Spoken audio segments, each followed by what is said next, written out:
Monday Night Raw starts off with Randy Orton. He cuts a promo. He mentions Gunther, mentions what happened last week on Monday Night Raw, mentions Gunther mentioning his family, and he ends up mentioning how he ended up hitting Gunther with the RKO. Then Gunther comes out, and Gunther ends up saying that what happened last week was a one-time thing, that he would never hit the RKO on him again, and that he will soon expose Randy for the one-trick pony that he is.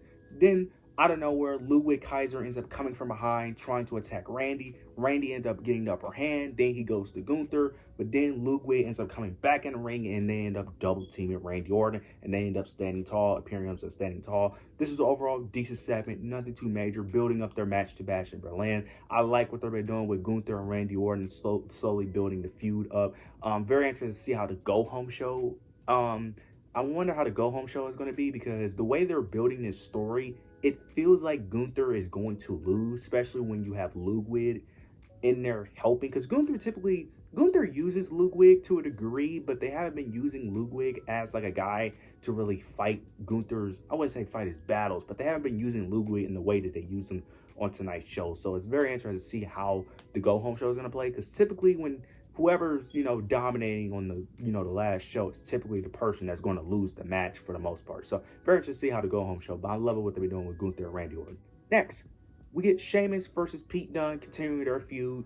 Sheamus is, trying to get payback for feeling that Sheamus has abandoning the Brawling Brutes. Towards the end of the match, they're playing the hand injury for Pete Dunne injuring Sheamus' hand.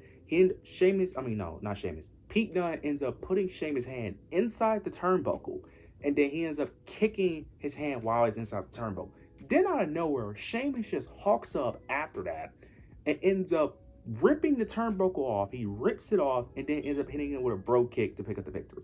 I'm going to assume that this feud is not over, but I don't like how this ended. Mainly because you guys know how I feel about baby faces winning matches when they're having some type of injury angle. It's like they just become Superman all of a sudden. It's like the way Sheamus just hawked up after getting his hand kicked through a turnbuckle, and then he just ripped it off. Like, it was like, I'm assuming this feud is not over, because they didn't give me that vibe after the match. They was like staring each other down, so I'm assuming the feud isn't over. But I don't like when baby faces just become this super overpowered special, like, human being when they're injured. It's like, because it doesn't help anyone. Like, you don't even need Sheamus to be injured. You could have ran the same angle without playing the injury angle, in my opinion. But this was a good match. It was a very good match, but I don't know why they did the injury angle, in my opinion. Like, you didn't need to do all that, but it was a good, solid overall match. We were supposed to get a match between Ivy Now and Maxine Dupree. It started off with Maxine Dupree getting the upper hand, but then Ivy Now ends up making a comeback, but it ended very shortly. The match lasts like a minute because the Wyatt Six ends up interrupting the match. Lights go off, the theme music is playing, fog is covering the ring. Then you see Nikki Cross is in the ring staring down Ivy Now. Then the American Made members ends up coming in, to protect Ivy Now, Chad, Brutus, and oh my God, I don't know why I forgot the other, Julius. Oh my God, I don't know why I almost forgot the other member. And Julius Creed came in the ring, Then you see the other Wyatt family members comes in. You see Eric, Joe Gacy, and Dexter. Then they all end up started brawling. Nikki goes immediately straight after Nikki Cross, takes her out. Then Dexter and Joe, they end up taking out Brutus and Julius. Then it's just Chad Gable in the ring, and he's surrounded by all the Wyatt Six members. Uncle Howdy ends up, turning him around, ends up hitting his finisher, and that's how they end that segment there. Like what they're doing here. Very interested to see what's next for this storyline, because I wonder who they're going to go after next after they defeat American Made, because it seems like they're going to most likely win the feud against American Made. Very interested to see when is Uncle Howdy going to make his debut, because it seems like they're not going to have a match at Bash. Most likely they're not, because this feud isn't hot enough to have a pay-per-view match right now. At SummerSlam, you could have made an argument, but right now, it's not hot enough for them to get a pay-per-view at Bash. Maybe at Bad Blood. Maybe that's what they're waiting for. I'm assuming that's probably what they're going to wait for. Probably going to wait to do another match at Bad Blood. Maybe it's Uncle Howdy versus Chad, or maybe they do some type of fatal four-way tag or something like that where all members end up fighting. Maybe they do something like that. But very interested to see how this story will play out. Now, we get CM Punk. he ends up cutting a promo. Gonna skip a lot because CM Punk was kind of just rambling on. He was kind of rambling on for a while. But then he finally announced that at Bash at Berlin, him and Drew McIntyre will have a match, and it will be a strap match. I kind of knew it was going to be a strap match, mainly due to all the leaks and stuff, but also he came into the ring with a strap. Like, he literally came in the ring with a strap. He announces it's going to be a strap match. Then Drew McIntyre theme music hits. He ends up coming out to the ring. Drew McIntyre comes out. He ends up accepting the match, but he ends up saying that he can't wait until Bash, that he wants to fight CM Punk now, and that he's willing to fight CM Punk if he get rid of the strap. CM Punk responds, ends up saying that he would get rid of the strap only if Drew McIntyre gives up the bracelet. He was like, look, I'll even give you the strap if you just give me the bracelet. Drew thought about it, but he ends up, flipping it back on CM Punk. Ends up saying that CM Punk is a liar. He's a hypocrite, that he's just going to attack me the moment I give him the bracelet. And then he ends up saying that your family is more safer with me anyway by me having a bracelet, which I thought was a very good line. Love what they've been doing here. They're slowly building up this feud. Like what they've been doing here. Can't wait for the go-home show for Bash and Berlin. Bash and Berlin, the card is looking really good, looking very stacked. I love what they've been doing here. Yeah, I like what they did here. This was really good. I can't wait to see how the strap match would play out too. I'm very interested to see how that match would play out with CM Punk. Hopefully, CM Punk can hold up. He proved that he can hold up a bit at SummerSlam. Hopefully, he could continue to hold up and not get injured anymore, because this feud has been amazing. Now we got the New Day versus the Final Testament. The story that they've been telling here is that, Kofi Kingston and Xavier Woods could potentially turn on Kofi Kingston, feeling like Kofi is trying to replace Big E with Odyssey Jones. They end up picking up the victory. The New Day end up picking up the victory. But during the match, though, you got Kofi Kingston early in the match ends up tagging himself in. He ends up tagging himself in on Xavier Woods. Xavier Woods was in the ring, but he ends up tagging himself in. And then towards the end of the match, Kofi Kingston, instead of tagging, getting the hot tag towards Xavier, he hot tagged Odyssey.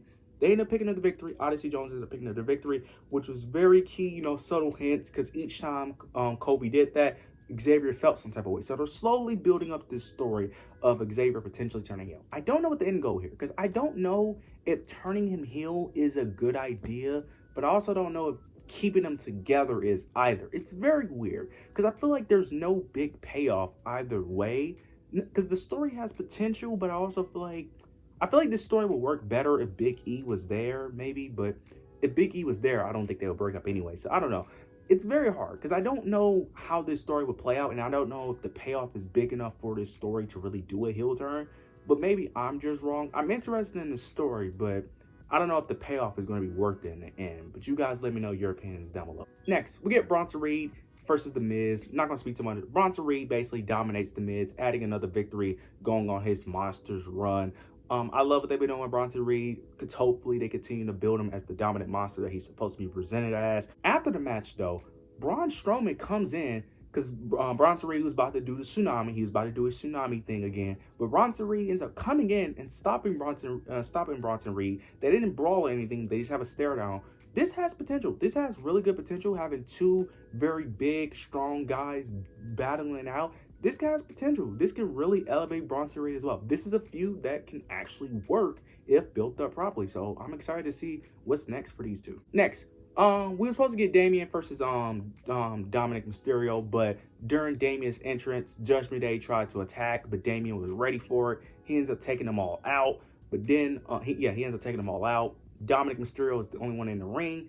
He's surrounded by Damian and Rhea Ripley. Damian and Rhea Ripley gets the upper hand. Rhea Ripley ends up going to the outside, to the announce table, and she's about to put Dominic through. She was about to hit a riptide on the announce table onto Dominic, but Liv Morgan comes in for the save, hits Rhea Ripley with a steel chair, and then the rest of the Judgment Day ends up jumping Damian Priest. They're constantly jumping Damian Priest. Liv Morgan got the upper hand on Rhea Ripley, and then they end up doing a similar thing what the Bloodline did to Cody, where they end up hooking him towards the ropes and making him have to watch, the person that, he cares for get beat up. That's exactly what they did. They hooked Damian Priest to the ropes, and they just see Liv Morgan constantly destroying Rhea Ripley over and over again, constantly tossing her towards the ring post, constantly tossing her shoulder into the ring post. Rhea Ripley's selling was amazing in this segment as well. She was selling that shoulder. This was a good, solid segment, and I'm glad that the new Judgment Day ended up, overpowering Rhea Ripley and Damian Priest, because all the Liv Morgan and Finn Balor fans can stop whining on the internet and that they finally look strong. So you can stop complaining that the New Judgment Day are not looking weak for once. Next, we got a triple threat tag team match between Damage Control, Pure Fusion Collection, Unholy Union for the WWE Women's Tag Team titles. Unholy Union ends up retaining their tag titles. Not going to speak too much on the match. It was a decent match. The finish was really good. Solid match overall. Nothing too major. Don't really need to go into this. Don't know where the tag division is headed with this because, like I said, there's really no story, and it really just feels random. It doesn't feel like there's no real plan or direction. It just feels directionless. So I don't know what the plan is. I don't know if the plan is for Jade and Bianca to take those titles off. I don't know if it's for Damage Control. Don't know, but it just feels very random. I'm happy Unholy Union won, but at the end of the day, it's just whatever. And the thing is, I like all the women in the match. It's just the division is just very lacking, and there's nothing to really care for because there's no story there, unfortunately. Get a quick segment with Jey Uso, and he's mentioning Bron Breakker, and he's mentioned because Bron Breakker had a little segment, and next week they're going to have some type of, I don't know if it's a tournament, but they're going to have some type of tournament or some type of match to determine the #1 contender for the IC title. And Jey Uso put his name in there, and I do not like this at all. Mainly because if Jey Uso is in the match, you need to have him lose. You cannot have him win. Because if you have him win the match, then you're putting yourself in a situation where all these Jey Uso fanboys are going to cry when he loses. Because Jey Uso is not beating Bron Breakker. Don't know why fans think he will. It's ridiculous. He's not beating Bron Breakker. So, look, I like Jey Uso. I get it. You want him to win championship gold, but it's not happening. It's not. Do not make him win next week. Because if you make him win next week, then, oh my God, it's just going to be bad. Because the internet wrestling community cannot understand or cannot accept when their favorite wrestler is not meant to win a championship. It's just not his time. It's not his time. So they need to make sure he loses next week and do not make him face Bron for the IC title. Because no, I just do not want to see, because it's just going to be a bunch of Jey Uso fanboys crying on the internet. You get Randy versus Ludwig in the main event. Randy Orton was, of course, going to pick up the victory. I didn't even watch the match because I already knew Randy was going to win. But after the match, Gunther and Randy ended up brawling, ended up cutting out, ended up going, black screen. Randy ended up poking Gunther in the eye and then it just cut off, which is unfortunate. I feel like they could have, now to be fair, they probably just ran out of time, but I kind of wish they would have showed them continue to brawl instead of just showing Randy poking the eye. It was kind of a bit of a disappointment. But overall, this show was an overall good show. It was a solid show. It was nothing, I wouldn't say it was anything special, but it was a solid show overall. I enjoyed it. You guys let me know your opinions down below. Let me know how excited you are for Bash and Berlin. I'm stoked. But yeah, leave your opinions down below. Make sure to like, comment, subscribe. But yeah, that's it.